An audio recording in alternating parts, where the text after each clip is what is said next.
hands together for the late morning program with your host, Namarasa.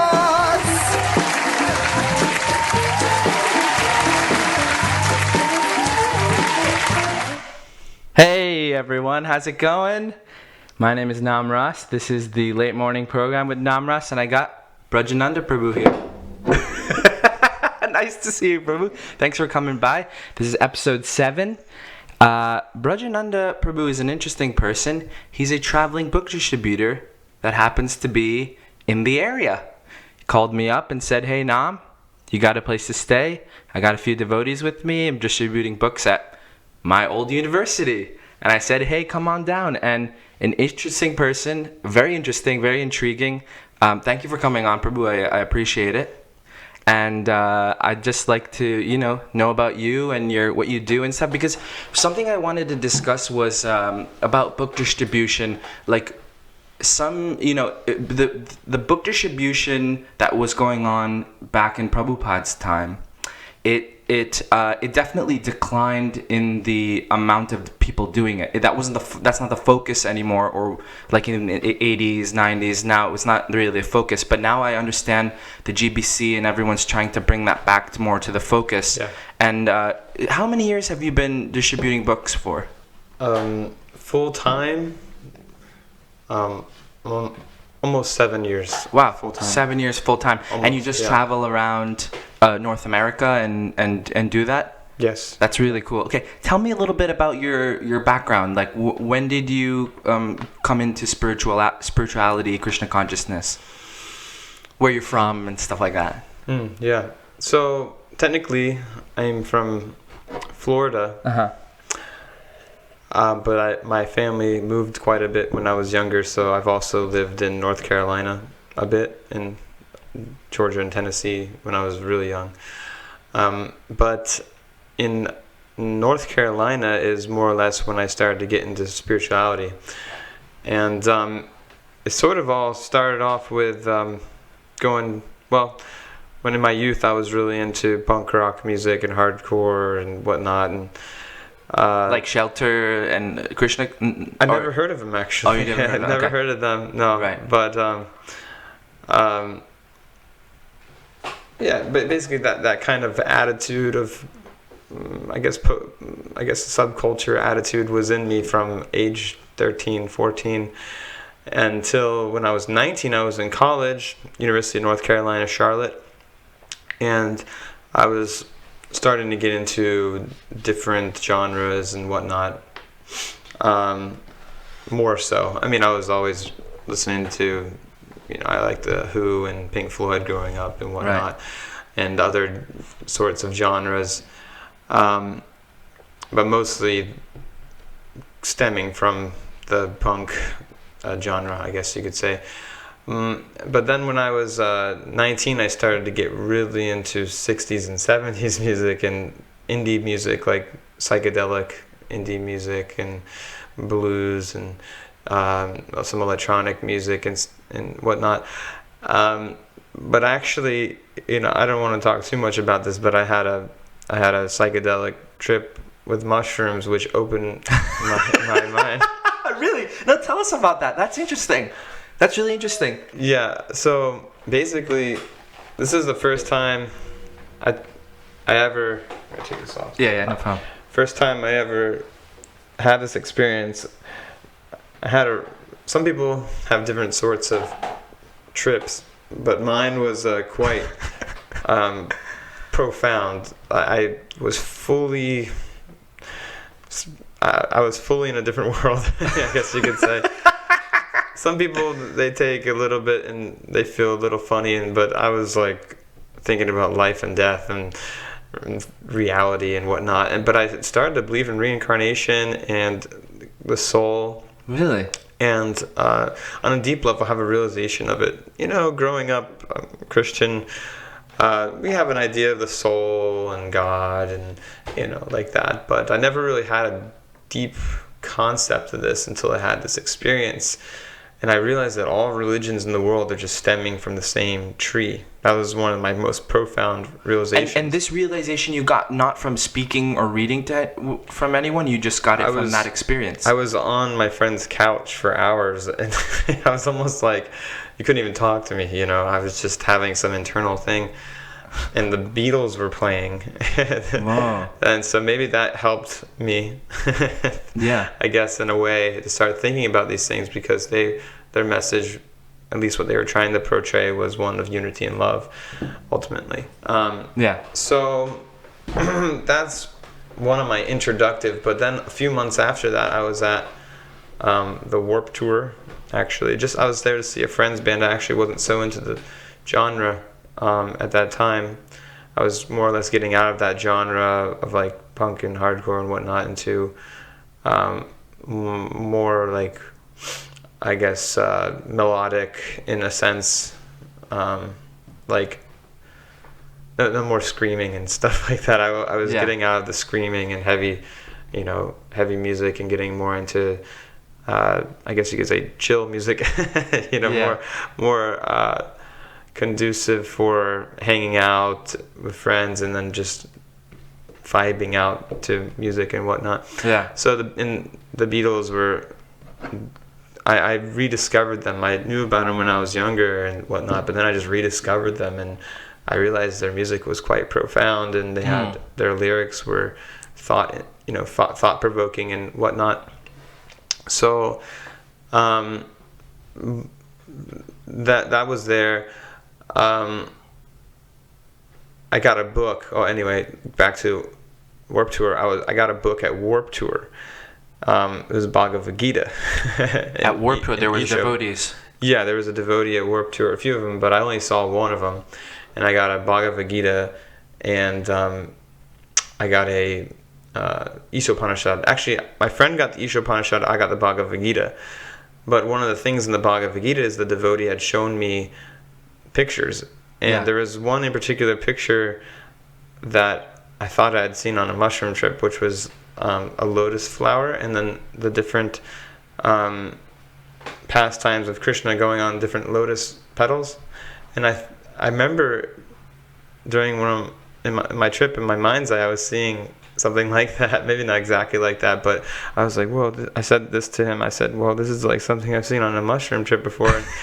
And he's like, yeah. And he just said some things. I don't remember what he said. Yeah. And I got the book. I had $5 and I gave him my money and I took the book.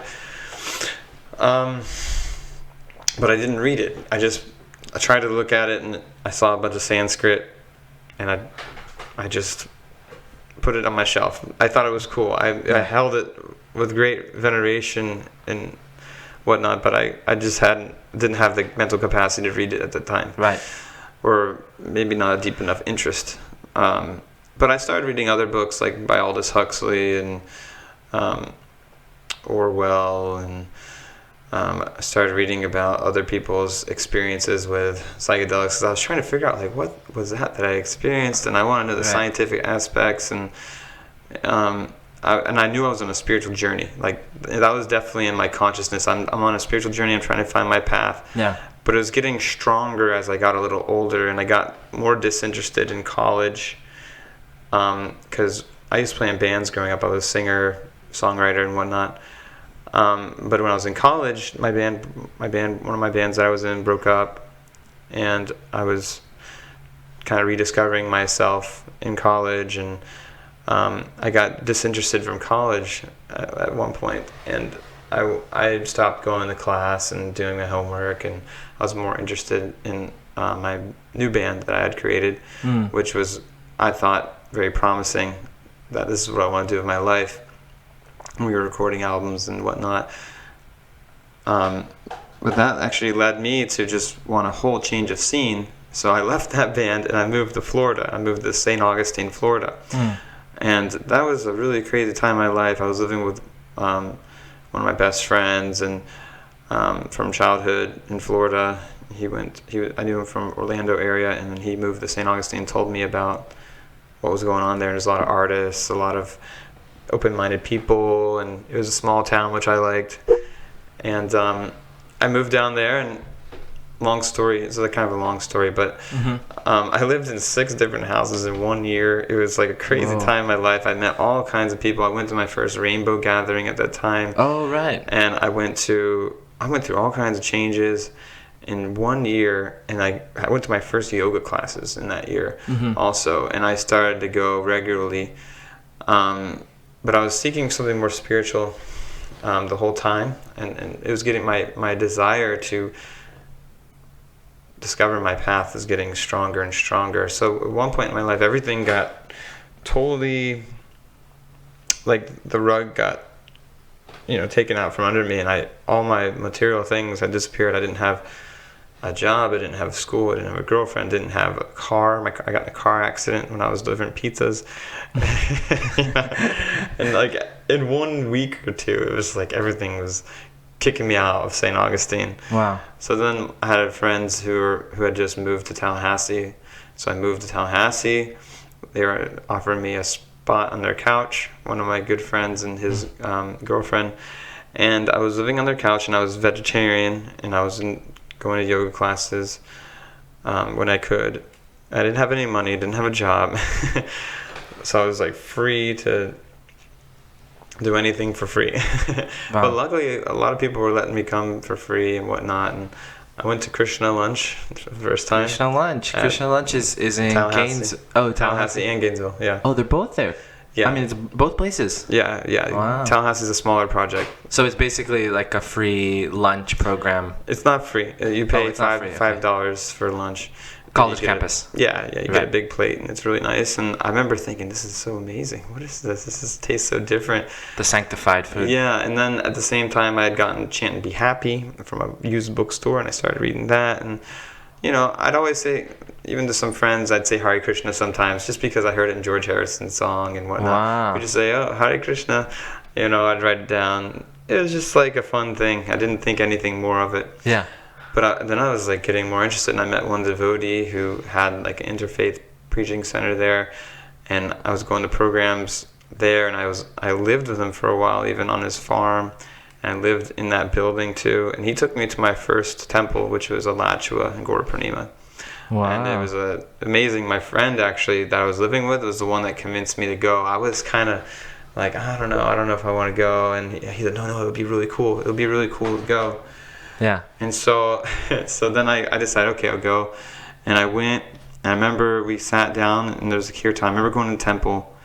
It was kind of like, for me, everything was so bright. I didn't even remember seeing the deities. I remember just seeing like these figures on stage, and this guy wearing a turban closing the gates. And I was like, well, is this guy like the protector of the deities or something? Or I didn't know they were deities, but I was like, well, he's like protecting them. Yeah, he's like the guard. He looked like he was like kind of well built or something. To me it seemed that he was like their guard, and I was like, well, this is intense. And and I remember sitting down in the kirtan, and everything was going, and at one point I just jumped. I just wanted to get up and dance, Really? So I got up and I started dancing, and this was your first experience at the temple? Yeah, and I was chanting and dancing, and I knew the mantra, so. Right. But they were chanting other things sometimes too, so I was like just trying to go along with it. They start chanting like Hare Nama Krishna Yadavaya Namaha. Right. But I'm still going with it, Yeah. And then afterwards we had prasadam, and I was just remember thinking this place is so divine, it's so amazing, and wow. My friend was even thinking like, yeah, why don't we live here? And I was like, that'd be cool. but then I went back to Tallahassee, and I forgot all about it. Okay. But I remember I was, anyway, it's kind of a long story. I don't want to take all of our time up in this. It's definitely a long story. But basically I got to a point where I had known of quite a few devotees, and I knew about New Vrindavan, and I was really interested in sustainable agriculture and whatnot. So the devotees got me in touch with Varshana Swami. Oh. He called me one day, and he was talking to me, and I had some things happened to me that led me to want to just go for it, just do something I've never done before and go outside the box entirely. So I was going to drive I bought a car for like $400. Like I was going to drive this thing all the way up through stop by my mom's house in North Carolina and drive it all the way up to West Virginia without knowing anybody there. Wow. And so I talked to Vaishnava Swami, and I talked to Tapa Poonj Prabhu, and he was the one that was more or less going to like facilitate my housing and like service. Yeah.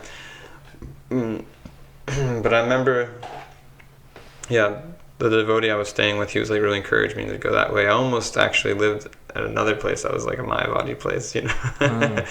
But he had encouraged me, you should go to New Vrindavan, you'll like it, and he was encouraging me. So I said, okay, I'll try it. Right.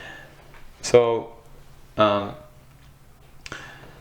went there, and I lived there for a while, and slowly but surely got convinced of the philosophy. Actually, I didn't even know what I was getting myself into. I didn't realize how serious of a community it was, and like, you know, I didn't realize quite a few things. I mean, I knew how to get up early and whatnot, but I didn't know it was like, I didn't know much about the philosophy even. I hadn't even read the books, barely. I just read Chant and Be Happy, and I had a Gita I hadn't even read. So, so I went there, and after a few festivals, and Satyananda Maharaj came, and I had spent time with Vaishnava Swami and a lot of other Prabhupada disciples, I decided like get more serious, and I was chanting 16 rounds every day and whatnot. But I wasn't so fixed. But at one point, it was getting really cold, and you know, I didn't like cold weather. So, and my service was kind of wrapping up. You know, winter comes, farm service wraps up too usually. Right. So then I went down to my mom's house and was painting her house for some money so I could pay off some school debt, and that was kind of where at that time in my life, I stayed there for like 2 or 3 months, is when I decided that's what I wanted to do with my life, that I wanted to practice Krishna consciousness for the rest of my life, because it was very difficult to practice on my own.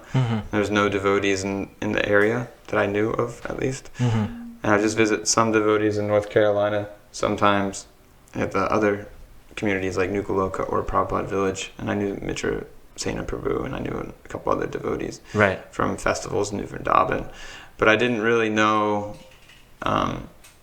like anyone in my area. But at one point I just decided, you know, I want to live in an ashram, and one devotee up in Prabhupada Village, he recommended me to go to Krishna House. So I called Kalakantha Prabhu, the temple president of Krishna House, and he invited me to come. And so I packed my things up and drove down there. Wow. And I lived there for a while. And that's when I finally shaved my head and whatnot. I wasn't living in the temple in New Vrindavan. I was living up in the farmhouse. But I shaved my head, and I remember the day I shaved my head, we went to the Rainbow Gathering and passed out like 12 buckets of spaghetti prasadam. We had kirtan. It was really cool because I used to go to those festivals, you know. Right. I was kind of a free-thinking hippie like them for a while, and I felt like, okay, I'm happy to be who I am now, you know. I feel like this is what I was looking for, you know, even when I was at the Rainbow Gathering, and I remember seeing people that I knew, and I was trying to share with them too. I was like, this is like basically what everyone's looking for, but basically hardly anyone wants. I thought everyone would be joining, you know. But I found out it's like people have different desires, and most people are like think it's cool, but they won't want to take it full up, you know. Right. So yeah, anyway, I stayed there for a while, and that's when I first met Radhanath Swami Maharaj at the Festival of Inspiration, and then I met the book distributors that weekend too, and I saw them, and I heard about them, and they were like really effulgent. I could tell they were really powerful, effulgent people, and I felt like somewhere in the back of my head, I wanted to go for like sannyas like right away, you know. I was like, so this is where's my danda? Yeah. So this is how you like go for sannyas. I like was trying to find that program where you get trained for that. Right. And I didn't really, I was immature. I didn't really know what it meant to be a sannyas, but I figured that was like the goal. You know? Right. So I was like, these guys are getting trained for sannyas. So I wanted to go with them, and I had to wait a few months because I had made a commitment in Gainesville. Right. But then Kalakantha Prabhu recommended me do this service. He said that those were the best 10 years of his life, just traveling and distributing books. And he encouraged me to go. And so then I remember I jumped on. I was to meet them in Washington, D.C. And it turned out that the bus tour Bhakti Marg Maharaj was going to be leaving Alachua, and they were going to be there at the same time when the book distributors were going to be there. So I was with the bus tour for a week, and it was really fun, actually. I had a lot of fun with those devotees. Bhakti Marg Maharaj was really kind to me. He's a good he's good at making helping people feel welcome, and cared for. So that was really nice for me, because I was going into a whole new unknown realm of service. But Maharaj was really encouraging, and he told me that actually they had picked him up while they were on like the Canadian devotees were on book distribution. He picked him up off the street. Wow. So he had started. He said that was his foundation. So I see that there's not a trend, but I see that people who came into contact with Krishna consciousness through book distribution, they have most of the book distributors came in that way. So there's like a real connection between the way you were introduced and the way you want to share with others. So I know you have two other devotees with you, and one of them, I was speaking to him last night. I was speaking to him, and I was saying, and he was telling me that how he got a book just a little while ago, and now just a very new person, but he is inspired to travel with you and go and do book distribution. And for those who don't know, book distribution is very difficult. It's a very difficult service. You're basically going out and meeting people, kind of strangers, and approaching them with a book and saying, listen, this is a spiritual book, take this book, give it a read. And your idea is that they will come in contact with spirituality, Krishna consciousness through that book, the same way you did. So some people say that that's book distribution is not a good. I mean, I don't agree with that. I think that any kind of spiritual there's a whole variety of ways you can share Krishna consciousness with people. Book distribution, unlimited ways. Exactly, unlimited ways. It's not like one way is better than the other, blah blah blah. But I understand that Srila Prabhupada, our founder, he gave a lot of emphasis on that. And so for someone who would say book distribution is dying, it's a dying art, it's not affecting people don't read books anymore and stuff, you're someone who's on the ground every day. You got a real your head is on the ground, your ears to the ground, about you got your finger on the pulse of the youth of today, and I want to hear from you what you think about that. When people say stuff like that, people don't read books anymore. Well, there's a few things to say about this. Because there is some truth in that. Because some. Are we good? Yeah, we're good. Some people. Dude, you're making faces at me because You need to swallow. A what? Your voice went down. That's my wife, everyone. Thank you. Please. So, there's truth in that to some extent. Some truth there. A lot of people don't read books. So then we should have videos. We should have other media for them. But a lot of people do read. A lot of people read books. A lot of people read books. You hear that? People read books. They still read them. Well, people still get affected by them, right? Yeah. Especially, there's different kinds of people out there in the world. Right. There's different people. There's people of different levels of intellect.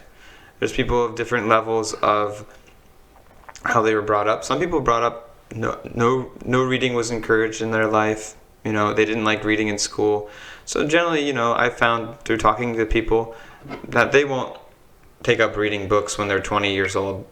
Most of them, if they didn't have that training. When I was young, my mom would have us read books all the time. I would read. Right. I was homeschooled for a lot of my life when I was really young. So we had a whole curriculum of books we would read. So I was reading. Reading was a big part of my life, actually, growing up. When I was a teenager, I got out of it. It's one of those things that happen with teenagers. They get up in social life. Yeah.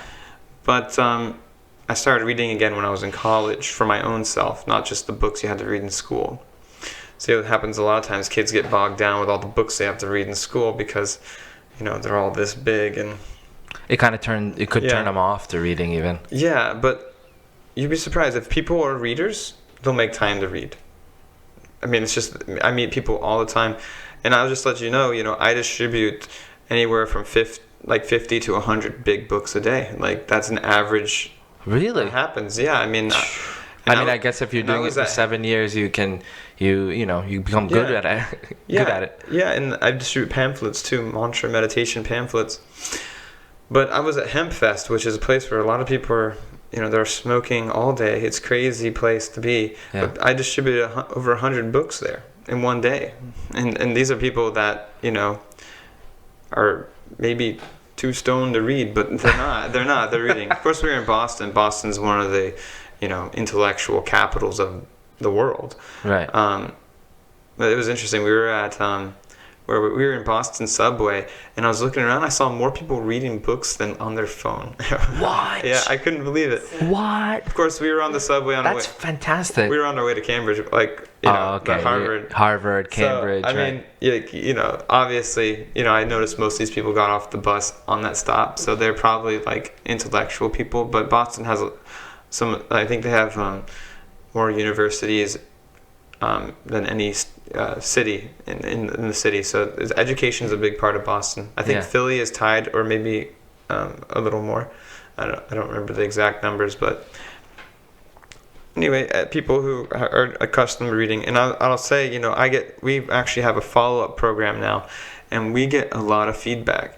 And I meet people on the road. Tell us about that follow-up program. Yes. What do you mean? So it's just been developing the last few years. We have a website called KrishnaMonks.com, and the whole idea. KrishnaMonks.com. Yeah, the whole idea is that it's a follow-up program to help people come closer to practicing Krishna consciousness. Because a lot of the places we go are way out there and not near a temple. I mean, I was up in Maine recently. I was up in Vermont, and the closest temple in Maine is Boston. It's hours away, 5 or 6, maybe 5 hours away, I think. Wow. And in Vermont, they have Montreal, but people aren't going to go over the border very often. Right. And that's 2 hours too. So students especially aren't going to travel that often. Right. So we have a follow-up program, and one of the devotees is traveling with me. He actually is ahead of this, and we give him emails every day or numbers of the people that we meet who are extra interested. Yeah. And he goes through and he has like an A list, a B list, and a C list of people who are how much interest they are. If they're reading and chanting a little bit, they're on the A list. And if they're reading and just, trying to do it when they can, they're on B list. And on the C list is they have an appreciation and somewhat of an interest. Right. But the whole idea is to help them to get to the level of practicing, and then hopefully come and get training if they're able to do that, if they're an A-list guy and they want to get training. But my whole point with the follow-up is that we're getting a lot of feedback of people who are reading the books. I think he told me he had 30 people on his A-list the other week. And that's those people who are reading and chanting some. So it's happening. So I would have to disagree that people aren't reading books, and that I would disagree that it's not effective. But I would agree with the fact that a lot of people aren't reading books. So we're also making videos. We also have our little pamphlet that just tells people how to chant. We have so many ways we can get to people. There's so many programs and ways that you can get people. I'd like to say that we can meet people at all avenues, all the different roads that they're coming on. We can be right there meeting them. Right. And different devotees have different propensities, and I respect that. But book distribution should always be a part of education. You know what I'm saying? Like, whether you're out there on the street distributing books, that's one thing, or if you're holding a program, or like maybe even you're a yoga teacher, then the book distribution should also be. Have books there. I've seen yoga classes that, and try to encourage the people who are more inclined to take the Bhagavad Gita. I know a lot of devotees who do that. Yeah. So it should be somewhere in, Tamal Krishna Maharaj used to say that everyone should be a book man. Everyone should be a kirtan man. It's not that we're just like, I'm a pujari, but I'm not a book man. Right. If you're a pujari, you should also be a kirtan man and a book man too, because it's just part of the movement. It's just like the The family business. It's a family business, Right. So whatever. People like Vaisheshika Prabhu and Navina Nirda, and I'm trying to do my little bit to follow in their footsteps. They always encourage, take books with you where you go. Definitely. If you're going to Whole Foods, I can't tell you how many times I've met people at Whole Foods ringing me up, and I see that they have an Om tattoo, or just they look kind of interested in yoga and meditation, and I say, so you're into meditation and yoga at all? And they're like, yeah, actually, and awesome. And I have a book right there, and I give it to him. Wow. And I have. Are you dressed? When you go like this? Actually, I rarely ever dress like this. Only when I go to temples. For those who can't see, you're wearing I'm wearing the traditional brahmachari cloth. Monk garb. The brahmachari cloth. Yes. So I only when I'm in transit between temples and whatnot. But usually we're just in Western dress because we go to universities and we go to other places where it's actually a little better. I mean, it's a lot better to just wear like what everyone else is wearing. Right. Some places are like people have stigmas. They see this and they're thinking like, religion or something like that. But other places they're cool with it. Other places it's actually like good. These guys are not like everybody else. They're different. So it works out. You just have to feel the pulse. I remember one time I was on the street and I was in Western dress and no one was stopping. Everyone thought I was like a homeless guy or something like that. Really? Or but then when I wore this, people knew, oh, this guy's not just out here bumming for change. You know what I'm saying? Yeah, spiritual person. Yeah. So I remember I made that change one day and it worked. Wow. So we gotta be flexible. And it kind of goes with the same thing with what you're talking about. People say, okay, maybe these people aren't reading and whatnot. Yeah, we just have to be flexible. We have to be able to feel, where these people are at, because we're all preaching in different places, If you're at one place, you do this kind of program. And if you go to another place, that same program might not work. It might just, people don't feel it. Right. I was gonna ask you, you live a very a life of kind of that's okay, like an austere. Is still in the shot? Yeah. You kind of live a very austere life in the sense of that you travel and you live in a van and your van has all the amenities for living, cooking and things like that, and you're constantly traveling and doing this very difficult service. Like I did book distribution. I did 2 Christmas marathons. I just want to throw that out because I did 2 Christmas marathons in New York City in the subways, and they were one of the hardest things I've ever done, but definitely really rewarding. But I don't consider myself like a book distributor because it was really difficult. So I really admire what you guys do, but I want to know why did you choose this life? What do you get from it? People say, I didn't choose it; it chose me. It was kind of like that. I just had to surrender, It was what was coming at me. I look back now, and it just seems that was what was coming at me. 7 years you've been doing this. That's what Guru and Gauranga wants me to do, so I just have to surrender, And I'm sure you get something from this because you can't do it for 7 years without getting something from it. You got to get the higher taste because I've actually seen a lot of devotees come and go. Of course. While I was doing this. Of course. And it's not like, even when you're on the program, it's not like, hey, you're just gonna do this forever until you're out there and you just die. I mean, that's there. There's I know one Mataji in Vrindavan who's Prabhupada said, well, she's got that attitude on the battlefield, sword swinging, just to death, So that's there too. I mean, that's definitely. So you have to have some kind of thing. Balance. But maybe Guru asks you to do something else. Maybe Guru is I know you're really good at book distribution, but I think I could definitely use you here. So that happened to many devotees. Right. It happened to a lot of devotees. Maybe not everyone who was a book distributor who, wanted to do something else, but a lot of times your authority wanted you to do something else. So, you have to surrender to that. But it's definitely to be able to do this a long time, you have to get a higher taste of it, and you have to get a lot of reading. You have to get your reading in every day and do strict sadhana. Right. And you said it's austere. It can be austere, especially when it's really cold out. I don't like cold weather too much. Right. This time of year is nice, actually. I like this time of year. Yeah.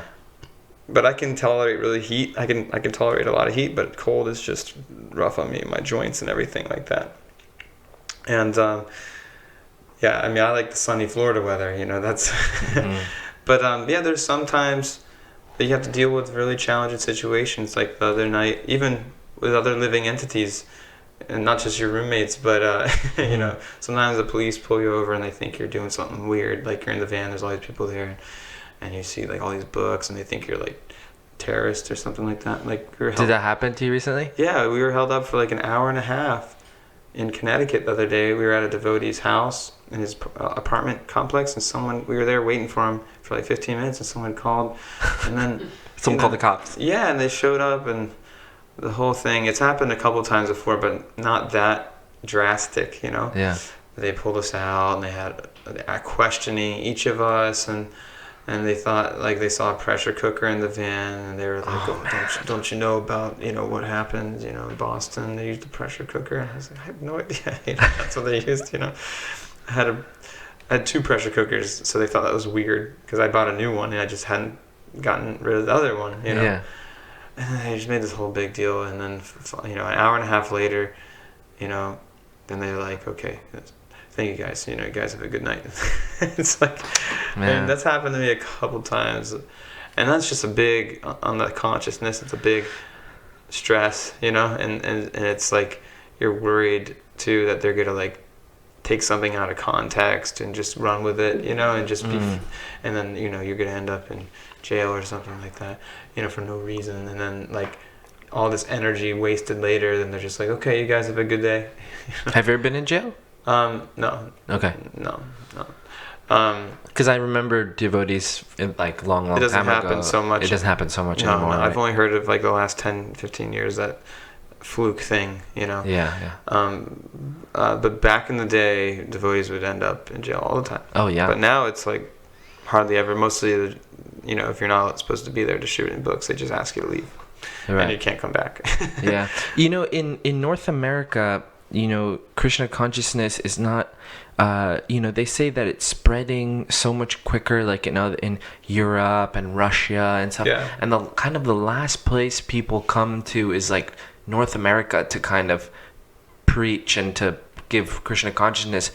Why do you think that is? Like, you know what I'm saying? Like, yeah, I do know what you're saying. Yeah. I mean, if you go to Russia, gosh, it's spreading like wildfire. You hear these stories. They have 100 and some odd Bhakti Vrikshas in Moscow alone. And like, what are we doing here in America? I think that sometimes, but, I've gotten depressed about it before too, because I was thinking when I first joined, I was like, man, a few years, I can just see it. People could be like me and just join up, and next thing you know, there's gonna be like hundreds of brahmacharis. It's like, I could see, some revolution coming on, but it's been slow, honestly, and I've realized that it's a really slow trickle right now, and honestly, it kind of boggles me.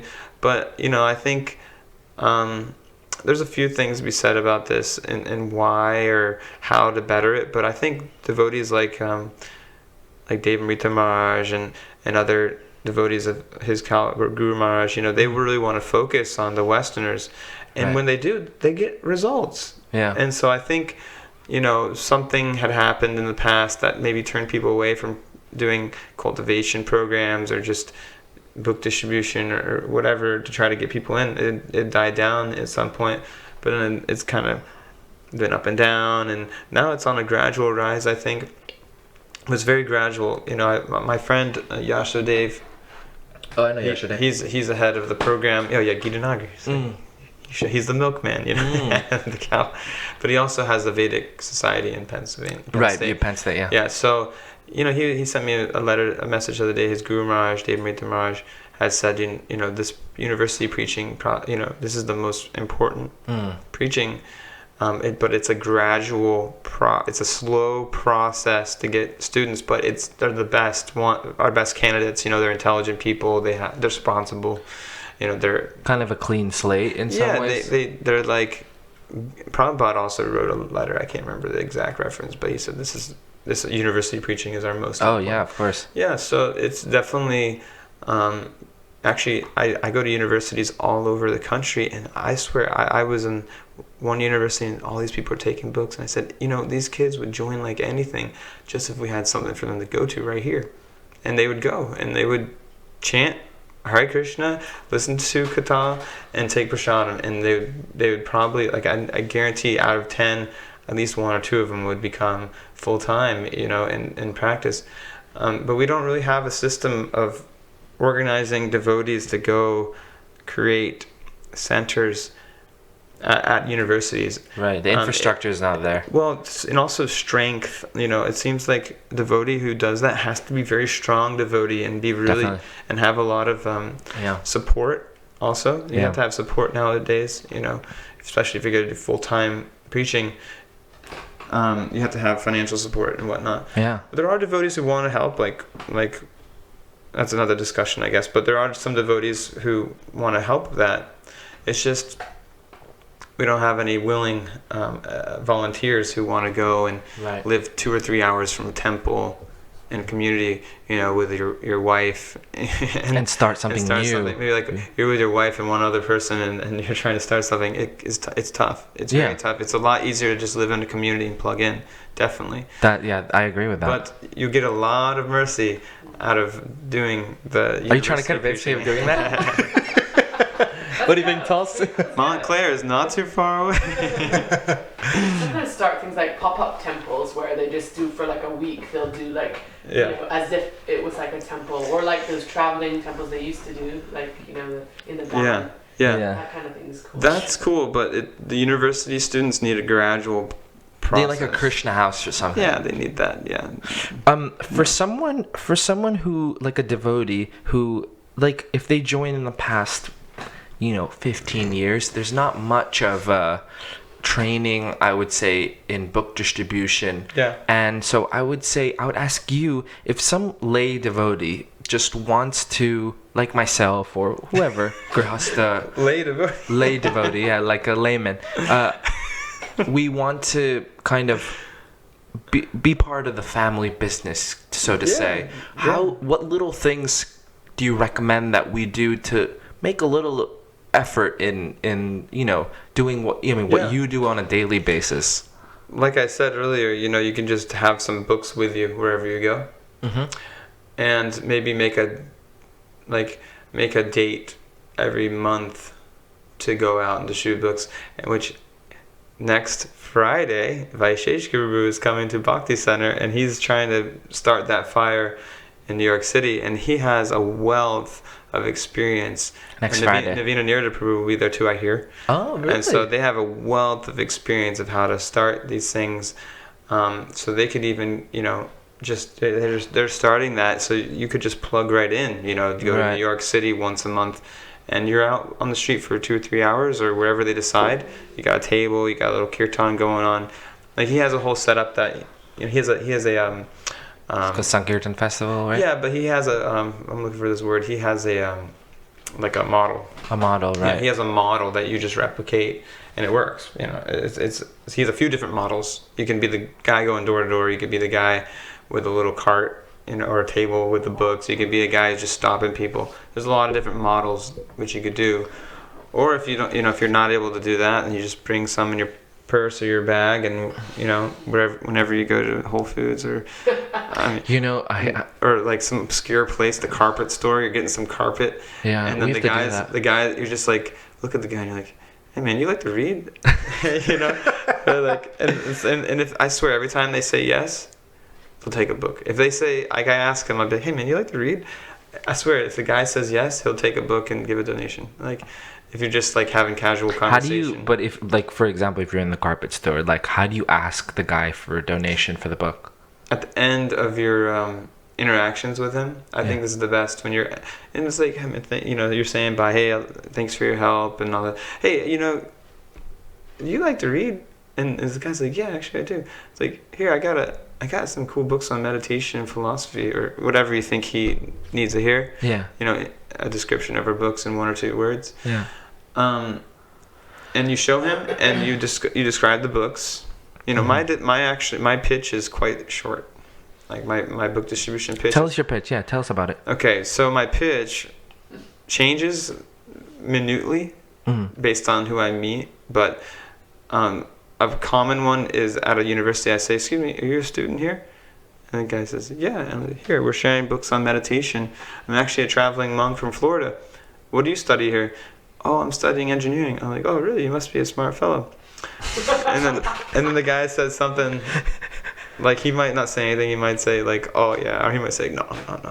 "Oh, we'll see." They say something like that. We just have a little laugh, but it's a compliment at the same time. So it's funny to him, but it's still a compliment.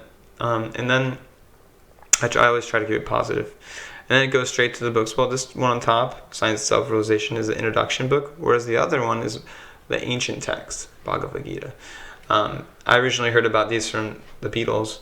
George Harrison was really into them, but also like Gandhi studied them, Emerson, Thoreau. I might list some names that I know, depending if what they study. If they're studying electrical engineering, I'm like, oh yeah, Tesla. He was really into these. Or a computer. Say something about Steve Jobs. He right. It's so cool. You have to like kind of figure it out. Speak their language, and then I just say we actually just doing this as a service. We're totally non-profit. People leave a donation to help out. Would you care to help out too? I'd be very grateful. And that's all I say. Wow. I keep it Take my money. Yeah, most of the time. And then there's a lot of ways you can take donations nowadays. So if they say they don't have money, I say, okay, you use your card or Venmo. You have Venmo. Yeah. You have a people use Venmo on colleges now. All young people, basically, they don't carry anything but their phone, and they use Venmo. And it's an easy way to just give a donation. That's so interesting. And they like doing it, actually. They actually like doing it. It's like, it's easier for them to give a donation on Venmo than give you cash even. Because it's like detached, It's a total detached thing. You're just doing it from your phone. Oh, it's just Venmo, it's Venmo. It's it's really funny how they. It's working to your advantage as a definitely. book distributor. There's sometimes it doesn't because they don't use that and they don't carry anything on them. But I give free books away all the time. Actually, I'm quite ahead on my. I see how far ahead I am on my donations. I try to stay at double the cost of the books. But if I'm way ahead, I just let the books go for free. If you get to read the whole thing, and then they say, yeah, I say, okay. Because you don't want to give it and then they throw it away or something. I just make sure they get to read it. Yeah. I say, would you read the whole book or do you just want a pamphlet? And honestly, if they just want the pamphlet, they'll take the pamphlet. If they want the book, they'll take the book. Yeah. No problem. And I have not had any problems with Lakshmi donations. No problems. I've been very liberal. Yeah. And I've tried to get my score down to 0, where I'm right even. Yeah. But it's hard, actually. I'm really liberal, especially lately. After the summer tour, the Warp Tour, it's like you get way ahead because you're out there all day, And it's hard for me to get down, honestly. So I find if I'm just really giving and liberal and open, just trying to share. That's like my whole mood. Actually, when I'm out there, I'm just trying to share Krishna consciousness. I'm not trying to get anything from them. I'm just trying to give them. Wow, amazing. And in that consciousness, Krishna will take care of everything. You never have to worry. Wow, that's really great. That's so awesome to hear. So you should probably wrap up, but I mean, we're actually going to take you to the university, right, to join the other group that you have that's distributing books. I just wanted to kind of do like a quick fire round now, just different questions. Where do you see yourself in 10 years? Well, right now I can only see myself doing what I'm doing now. Yeah. Maybe I'll do more travel. Navina, I talked to Navina about it, and he said there's different stages of book distributor. When they're in their mid-20s, it's like full on, peak of your physical performance, biggest years. And then you get a little older, you get more into training. Right. It's physically taxing as well, right? I have a lot of body. Like, I have my rotator's cuff is all, I pulled it somehow. From the book bag. Well, actually, I pulled it in my van. Oh, right. You told me about that, yeah. Yeah. Anyway, someone opened the door and I fell forward when I was he didn't see I was there. And I didn't notice it right away, but now it's giving me problems, and I've had ankle problems. I used to sprain my ankles more. Now it's going away for some reason. I guess it's just some karma. Yeah. You get doing this service is really intense, so you get a lot of like purification in a short amount of time. So at one point I was having all these ankle problems, but now it's not there. Now I'm having this shoulder thing, you know, and then some other things happen. Yeah. It's always something different. It's a material world, you know. Yeah. but there, yeah, I mean, yeah, it is hard on the body. Yeah, and I'm still trying to figure out how to take care of those things. Right. So you were saying there's Yeah. stages. Oh yeah. In training. So when you get a little and then- older, you just see the, you know, you may end up someone like Davina or Vaisheshika who tries to get more people into it. They try to train people, you know. So Yeah. I can see that I'd probably get more into that. I'm just starting into it. I've probably trained up 10 full-time guys so far, at least preliminary training. Yeah. And the last few years, maybe Mhm. more actually. A lot of people have traveled with me and they know some things, but I've just helped them, I think, just try to adapt the same mood that I've gotten from my, you know, my mentors and gurus and whatnot. I'm just trying to help people get a taste for it and want to continue. And I find, like, if anyone does 2 years of book distribution full time, they're steady. They're able to do anything after 2 that. years. Yeah, they're able to do anything. They could probably manage a temple with just a small amount of training at that point. They got the power, you know, because you get a lot of power from doing this. You know, you learn how to conquer. You have to conquer your mind. You know, you have to For learn sure. sadhana. Oh my gosh, yeah. You learn management skills. You learn financing. You learn how to maintain. You learn cleanliness even. You learn just like all sorts of things. So you could probably, after 2 years of like a brahmachari living in a van, he can do anything after that. Most likely. He knows Shastra. I'm working on Bhakti Vaibhava studies right now. Really? Yeah, and so you get your Bhakti Shastri, you can do all these things while traveling. Right. And it's nice because you can make your own schedule a lot of times. Like Yeah. I set aside a whole part of my day, I just read. Yeah. You know, I knew I had to do that. You need to do that. Yeah. As a, To be self-disciplined. Yeah. At one point I wasn't doing as much and I was feeling weak. And then, you know, my mentors are like, you gotta do less of something, maybe even Sankirtan, and read more, because it's gonna be the thing that keeps you going more. And I found that it's really helped doing that. So I do at least an hour and 2 hours a day. yeah. I remember when I did book distribution there in New York City, I was giving out this book, and a few people were like, hey, but have you read it? And I was like, oh my God, that's such a good point. So then that's okay. Then I read, it was like one of those little books, like Spiritual Yoga or something, Rishabh Dev, like Hogs, Dogs, Camels, and Asses. Like I know, that's a pretty heavy book. That's a heavy book. Yeah, because like I used to give it to just like some ladies, and they'd be like, oh my God, yoga! I love yoga, and they're just like some yoga person, but inside the first thing is like. Have you seen that book? Yeah, I mean, I've heard. Oh my God, we used to joke about that book. It's heavy, man. Yeah. It looks a lot different than what it says. Yeah. But I think some people would appreciate that. Actually, they'd be like, all right, some direct. This is a pretty bold book. I like that. Like there are some books that are Prabhupada wrote, like he wrote them, and then there's books that are like they're like. Yeah. They're like derived from lectures and put together, right? Or the Bhagavatam. Yeah.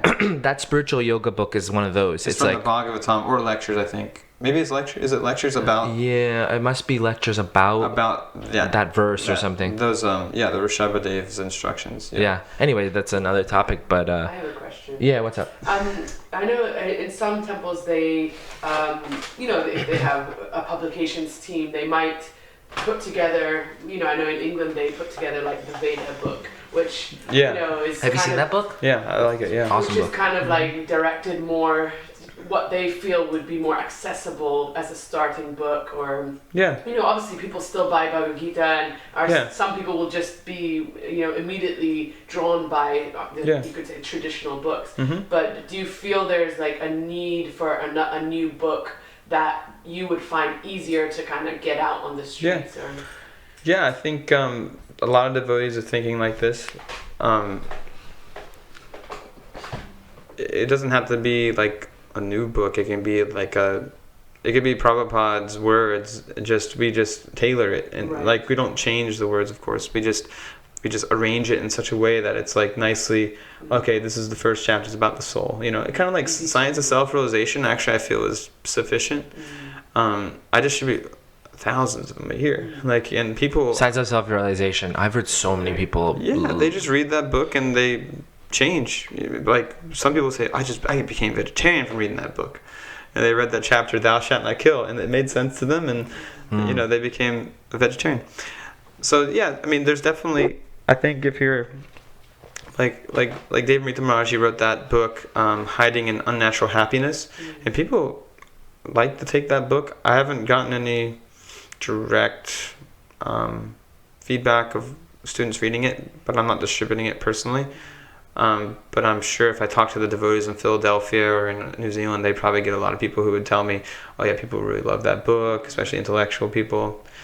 But it's definitely a nice thing to have those little books for introduction, because I know Chant and Be Happy was the first one I read, for example, and that's a lot of different things. It's Prabhupada Conversation, it's Mukunda Maharaj, George Harrison, and it's a lot of different content.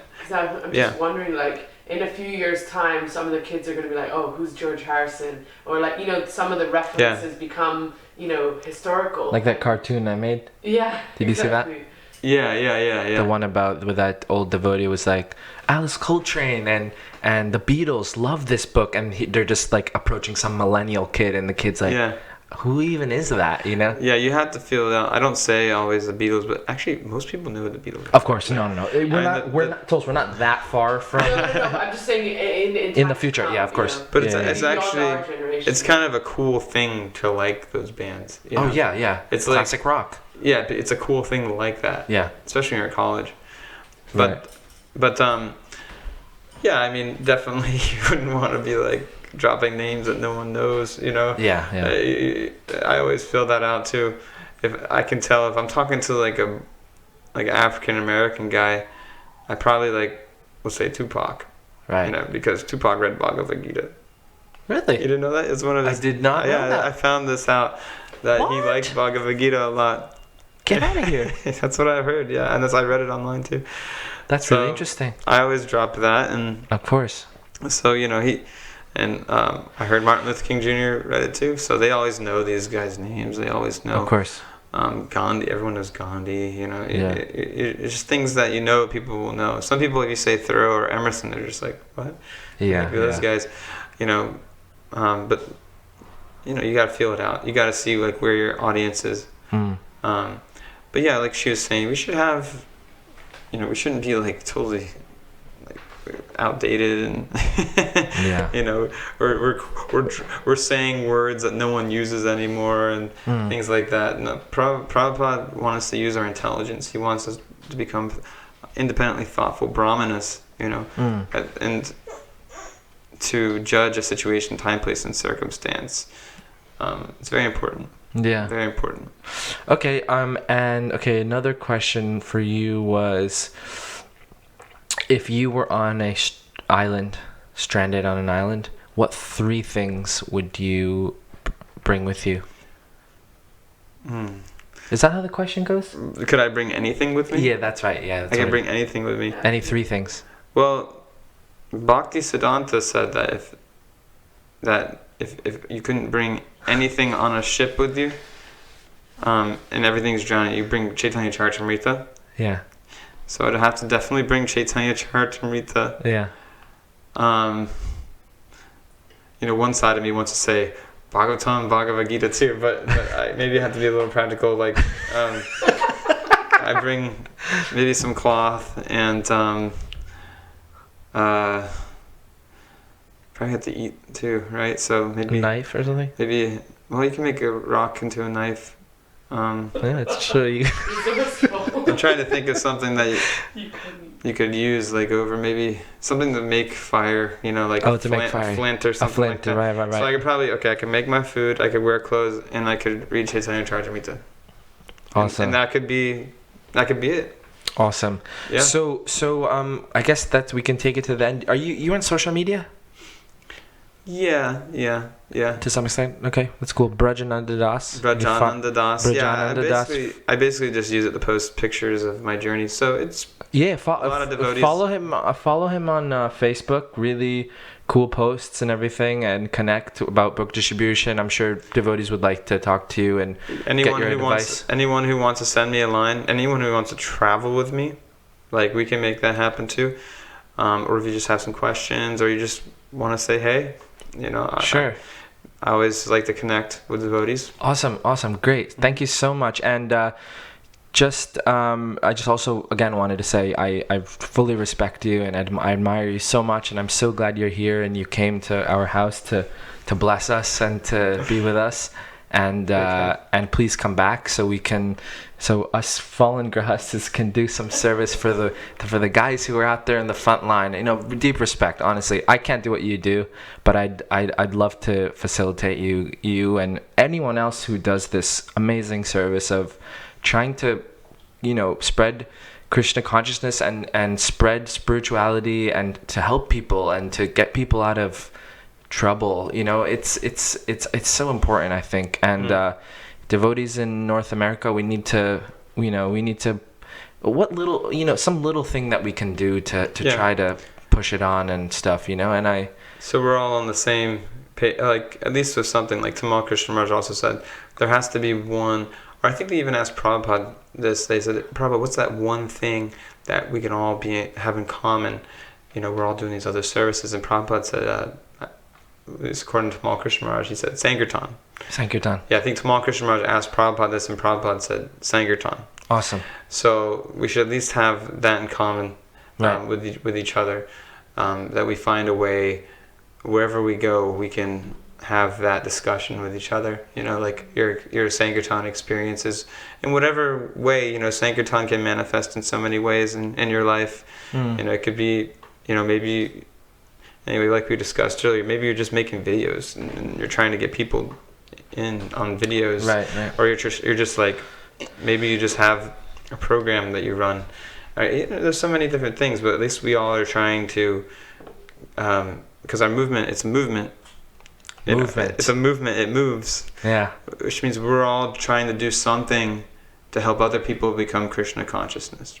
That's Lord Chaitanya's program, Yari Dekata Kaya Krishna Upadesh, Amara Gaya Guru Hanatare Desh. Yeah, so whoever we meet, we try them about Krishna. Tell them about Krishna, and we become, he said, become Guru. That's what he said. So whether that means, there's a lot of different kind of gurus, but we can be the Vartma Pradaksha Guru, which means the one who introduced them to the path of bhakti. We can help, we can be instrumental in that way, in so many ways. Awesome. But I will say, like a cherry, like kind of like the main things, I found book distribution is definitely a very productive way to do that. If you don't know anything else and you're unsure, then you can for sure know that book distribution is effective. You're connecting people like right there.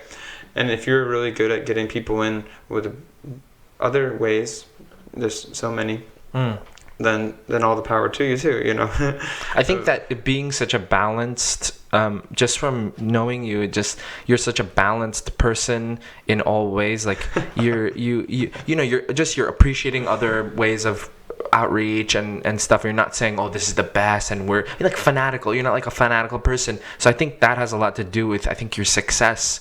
Wouldn't you say so? Like, as sometimes you see brahmacharis, they can be, at least maybe not now, but when I was a kid, I remember brahmacharis being really fanatical, and then they just like, they're gone because there's not a not a good balance there. There's no depth to their understanding of right. Yeah. I realized early on, at least, that I had to have a deep understanding of my service and other people's services and appreciation. I was really trying not to be fanatical. You know what I'm saying? Yeah. Like I didn't want to be like that guy who's just coming and he's just like a shooting star. I heard about this and I didn't want to do that. And I'm still new, relatively, I guess you could say. So I'm still trying not to do that. I think you're on the right path. Anyway, Prabhu. I appreciate you. Appreciate it. I appreciate you for all of your encouragement, and I'm very grateful for your hospitality. They made us. They made Chandra farting over there. Hey, whoa. His face right now is so funny. Hey, what's up, buddy? Yeah, they made us lunch yesterday, and they weren't even here, and we all loved it so much. It was just really felt the love while we were here. Yeah, we feel your love, and we're hoping that you feel ours. And Jai, Haribol, thank you so much for coming. Jai, thank you for all the viewers. Hopefully, we'll see you again next time. Haribol. Hare Krishna.